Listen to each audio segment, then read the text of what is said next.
I'm here with another episode of Bank on It, and I'm joined by two incredible rock stars, Favor and Kendall, and they both on the Capitec Future Leaders Program. Incredible talent. So excited to chat to you. Yes, thank you so much for having us. Very excited to be here. Yeah. Tell me firstly, how do you get onto this program?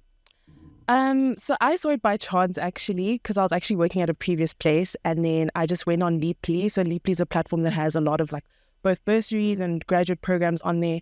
And I was scrolling one day and I was like, I might as well take a chance on Capitec. So I took a chance, I applied, and now I'm here. Yeah. Sure, it made it sound so easy. Yeah, but it wasn't an easy process. It was quite lengthy.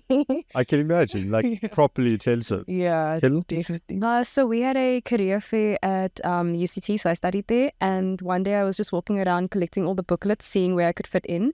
And I met the eligibility requirements for this program, applied, wrote long essays, and did a bunch of tests. And yeah, we got here. That's incredible. I mean, I used to just collect the free stuff. Yeah. I mean, So, you did that as Just well. bribe me. Give me a water bottle or like stationery and stuff. The card case behind the phone sold me. I was like, yeah, I need to be there. See, that's a note for everyone that's listening to this podcast. Give away free stuff. That's how you get good talent, Always. right? But listen, we're here to chat about your money styles and Gen Z and the personalities and all of the cool stuff. We listen, we don't judge, right? So I'm keen to hear. Let's kick off with you, Favor. What's your money personality? What's your style like? My style is I would say I was quite a liberal with my funds in my first year of working, but I think I spend as I go, but I have learned to budget. So since I started working, within my first year in Capitec, I was a big spender. Like I would just spend it on sneakers. And if my friends want to go out, I'd be like, okay, cool, what time? Just give me a date and time. Just to go there. sponsoring things. I'm just there with my girls. But then within my second year, I realized that it's actually it's not sustainable. And that's when I started budgeting. But I think I use a budget system very differently. The way I budget is I just use my budget to understand what my expenses are and what I'm saving towards. So I don't check it on a weekly basis, but it's just for me to have more structure with my finances. So I'm not much of a liberal as I used to be, but I'm a bit more structured now. I mean, I would still go out for a drink or two with the girls, but I think my budget is just for me to understand what I need to spend on and what I'm saving towards. So you have a rough idea at the start of the month. Yeah, Right. I have a rough idea. Just like- Yeah, just to give me a vibe of how the month would look like. So Gotcha. what do I need for my expenses? What do I need to save towards? If there's any short-term or long-term savings, what is that? And how much do I need to put in every month in order for me to reach those goals? Got you, which is very disciplined. It's you're adulting. Now you're adulting. Now I'm adulting. Right? Kendall, the teams told me before this episode that you have a set of spreadsheets and you run scenarios and you do a proper plan. I like to have fun with, how can I say, restriction within a means. Okay. So what I mean by that is I like to know exactly how much I'm working with, where it's Got you. going to. And that's how I am liberal with my funds. So at the beginning of the month, I get all of my expenses out of the way. I know exactly how much I'm spending, whether it's transport, whether it's for fun or for going out, or even if I want to purchase something. And then also I like to identify like smart ways to save. If I switch out a coffee on a Monday morning, for example, that means in 4 weeks' time, I'll have an extra, let's say $100 to spend on something else. Got you. So I like to be structured in that sense, but I also know myself. And my money style is very tailored to easy ways to get to my goals. So I'm always working towards something, but just making it easy for myself in that regard. So you're playing the long game. You kind of know. So Take me through, you don't have to give me the details, but let's talk a bit about the investing, saving component. Like, what are some of the things that you like investing in and some of the ways you use your cash to save? So I'm a lazy investor in the sense that I don't look at the stocks. I don't read up on it. The maintenance, like a finance pro, that's not really me. I can see trends and I can know where it's going, but that's why I like to look at funds that are a bit more mixed. The portfolios are Got set you. out. Diversified stuff. Yes. So looking at some things that are low risk, some things that are high risk, but ultimately stable, so that I don't have to check up all the time. So I can invest continuously, but they know that growth will be sorted in a few years, few months, so on. Also, in terms of saving, I do like using my banking app as the primary platform to save because I have immediate access to it. I can see everything. And Capitec does have great options. So there's like, say for example, a fixed account, a 7-day notice, 32-day notice. Moving money between accounts, it's also very easy. So I like to name the account based on what I'm saving towards. Weekend away, pair of shoes, whatever. And then that's part of my expenditure at the beginning of the month. Putting that money away immediately and knowing where it's going. Got you. Favor, you're the same. You kind of long-term investor, or you just prefer more liquidity, just having more cash and be like, in case I need it. So I do have an emergency fund. So that's my in case I need it. And then I always have like one thing that I'm planning towards. So one long term, one short term. So now that I have a car, I have like a car account. So that's my long term. So I put money in there. And then my short term is like maybe a December fund, for example. So I put money in there as well. So I think I'm kind of similar, but not big on investments, just using the Capitec like saving tools that are already there. Got you. Now, everyone I've spoken to at Capitec, super entrepreneurial. People love side hustles, right? Which I find incredible. I think it's amazing that people can have a job and still have a passion on the side. Most companies are so suffocating. You're like, listen, after work is after work. Like, we separated.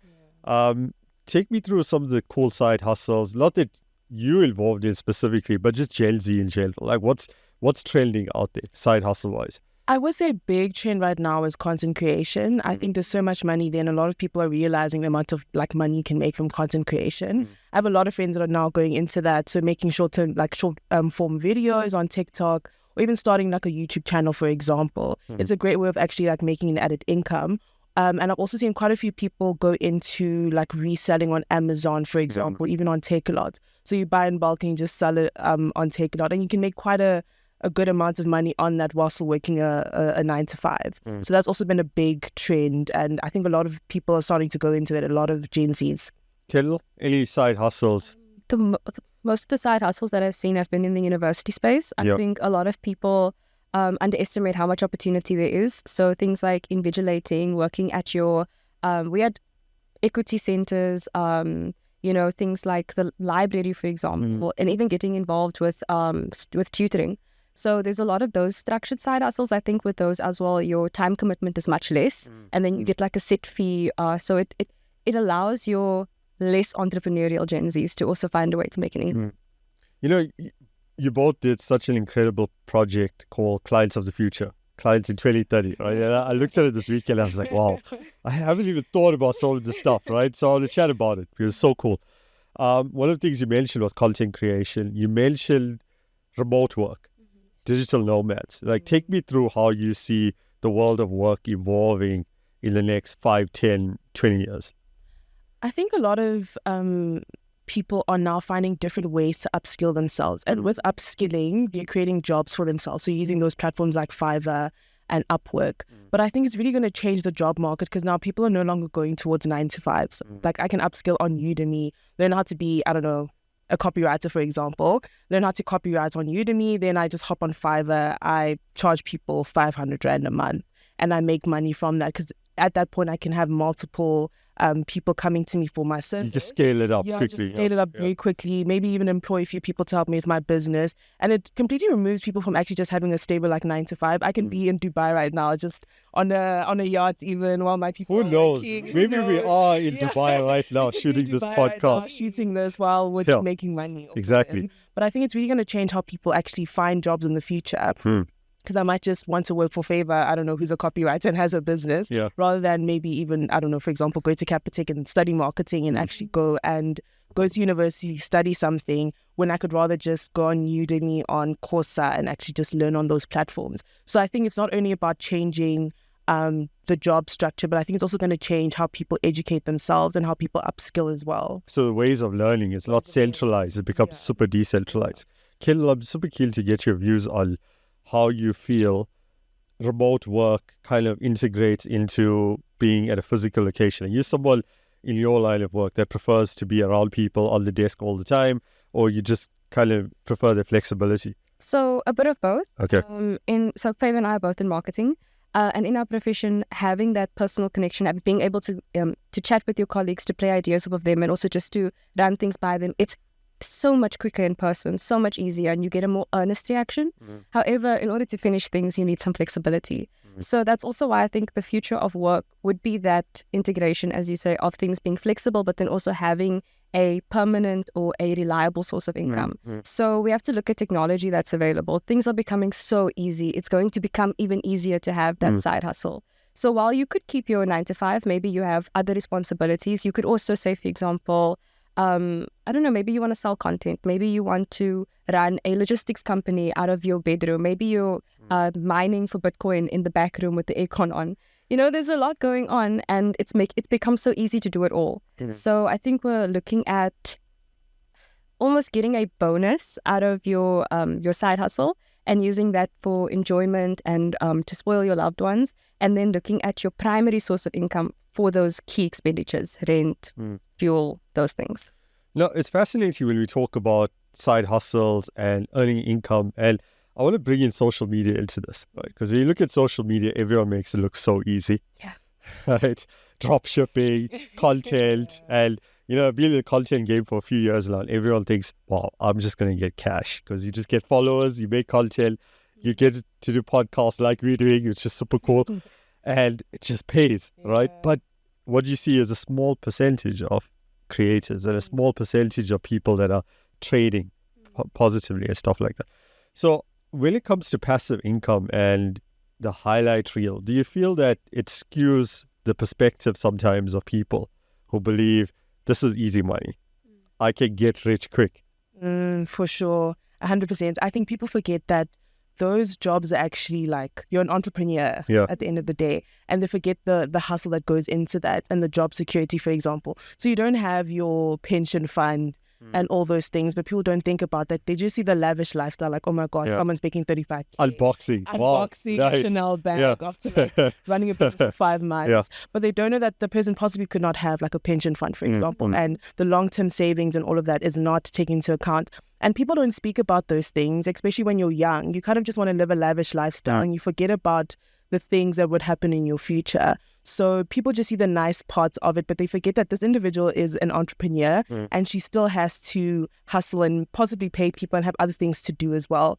And I think it has skewed how people view entrepreneurship because they think it's easy. But so much work possibly that goes into it. You have to edit for like hours. The video doesn't just come out like overnight. There's a lot of editing that goes into it, and obviously shooting as well, like this.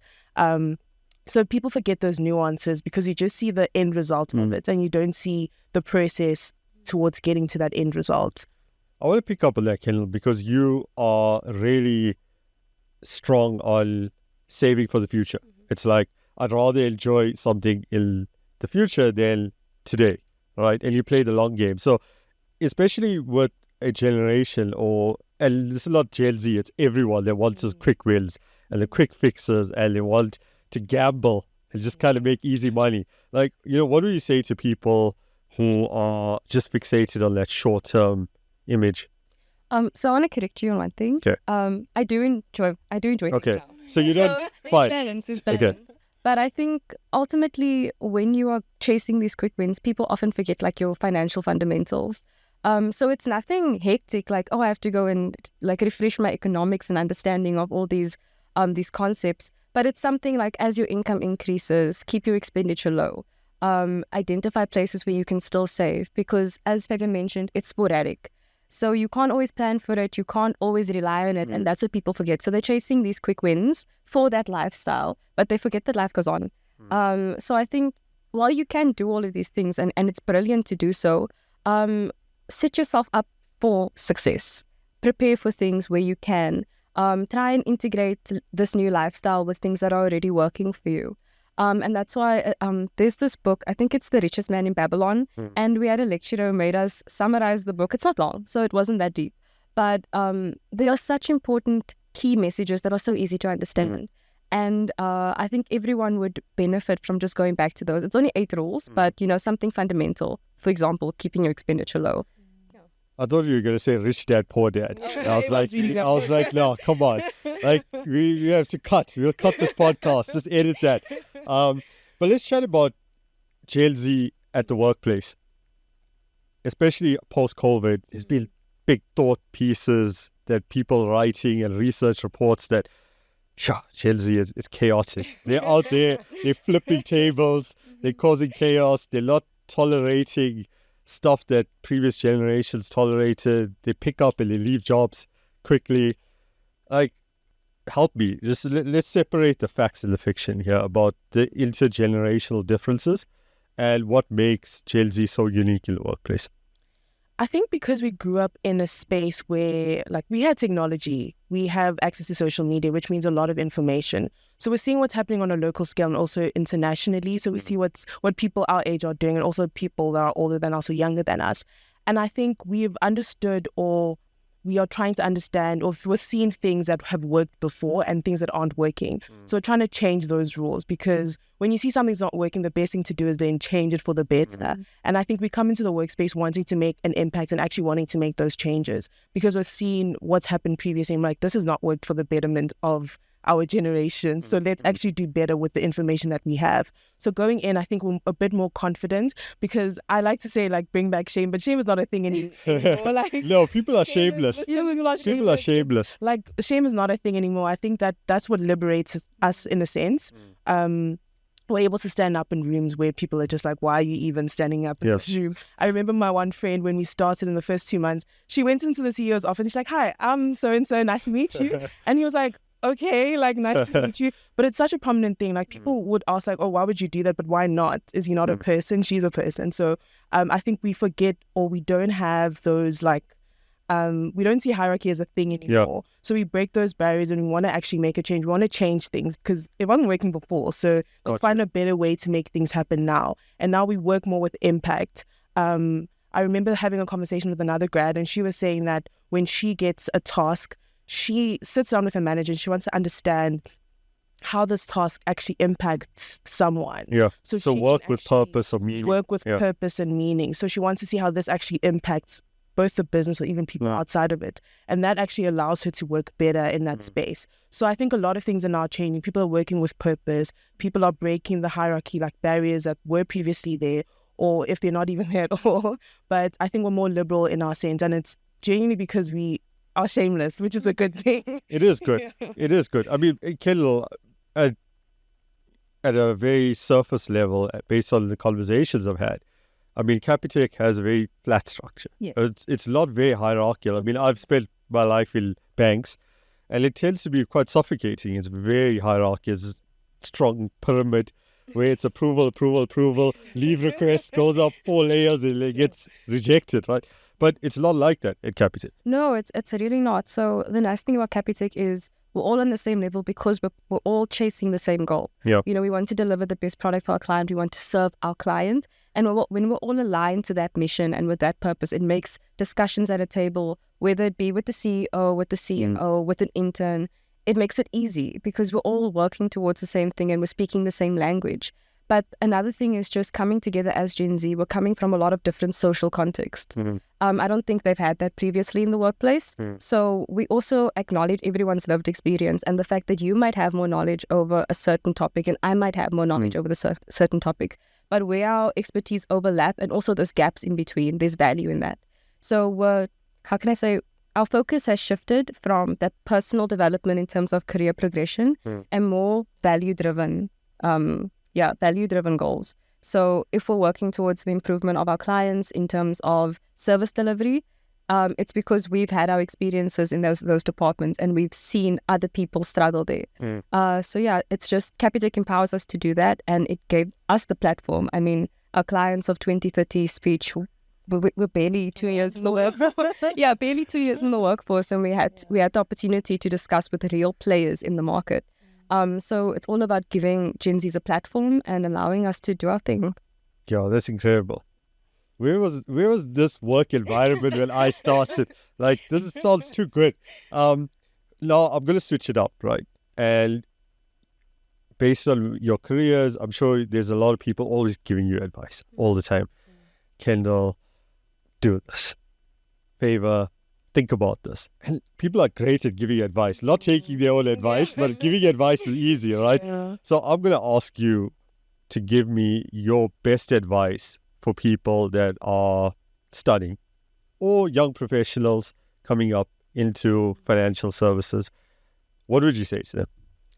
My advice is very tricky, but I honestly really lean into what my manager says, and she always says baptism by fire. Yeah. And a lot of people might not like that, but that has helped me in so many ways. So just sometimes you just have to go in head first, like just dive in, and baptism by fire breeds diamonds. So it gets rough, but just know that in that roughness is when you're actually learning. You can't learn when everything is nice and goody. So whenever you're having a hard time and you're studying, you're like, oh my gosh, this is too much. It's in that hard time that you're actually learning something, and you need to apply that, and you need to do the hard things to get to a good place. So if I can leave anyone with one line that I live by, is baptism by fire. Yeah. Listen, I'm laughing because I watch this day in the life TikToks. I'm like, this is not a day in the life of banking. Like, I'm going in line, I'm having coffee, I'm having a snack, I'm going to chat to my teammate, my colleague, I'm going for lunch. It's very glossy, it's glamorous, right, Kendall? For me, it's plain and simple. I heard it for the first time in high school, and it stuck with me straight through. The more you do, the more you can do. And it is basically baptism by fire as well, because you will get to a point where you're like, what did I get myself into? But you come out of there with so many learnings. And the other thing is, I heard this the other day, and I absolutely love it, fail forward. You're not going to win all the time, especially not at university, especially not in a new space. But if anything, fail forward. And people bond through misery. So the more you fail, the more you stump your head. It's an opportunity to talk to someone. It's an opportunity to get that advice that you're probably not going to listen to, but you can get it anyway. And just have more to relate to with your colleagues. So yeah, there's no thing. That's your 2 cents actually, because I feel like with failure, it's not just about that, but it's taking the learnings from them. Yeah. Because I think people fail and just like, okay, cool, like I'm stopping. And then they go fail again, do the same thing. Do the same thing. Yeah. But what did you not do right? I think you need to clock that actually and be like, okay, cool, I didn't do this aspect right, so change that. But always find the learning in a failure. And that's why I feel like failure is actually so beneficial sometimes, because there's a learning in there. I love that. Do the hard stuff, fail fast, fail forward. Such good advice. You need to do more episodes with you. So, Favor, Kendall, thank you so much. Such a good conversation. Really insightful. I really appreciate having you here. Thank you so much for having us.